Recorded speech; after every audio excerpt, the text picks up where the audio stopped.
अमरावतीच्या खासदार नवनीत राणा या भाजपमध्ये प्रवेश करणार असल्याची चर्चा गेल्या काही दिवसांपासून जोर धरू लागली आहे। मात्र या चर्चांवर भाजप प्रदेशाध्यक्ष चंद्रशेखर बावनकुळे यांनी प्रतिक्रिया दिली आहे। नवनीत राणांचा कुठलाही पक्षप्रवेश होणार नाही असं बावनकुळे यांनी स्पष्ट केलंय।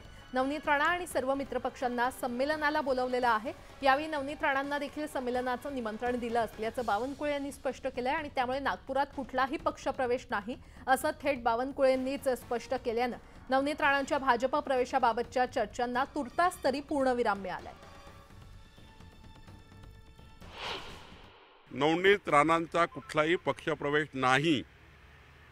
नवनीत राणांना आणि आम्ही सर्व भाजपचे मित्रपक्षांना साधारण या संमेलनाला बोलवलं आहे। नवनीत राणाही त्या ठिकाणी येण्याचं आम्ही निमंत्रण दिलं आहे, सर्वांनाच निमंत्रण दिलं आहे। त्यामुळे मला वाटतं कोणताही पक्षप्रवेश नाही आहे, सहयोगी म्हणून येतील।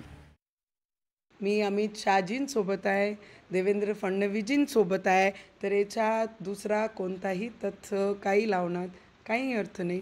मी त्यांच्यासोबत होती आहे आणि राहणार। विधानसभेत रवीजी आहे आणि केंद्रामध्ये मी त्यांच्यासोबत आहे।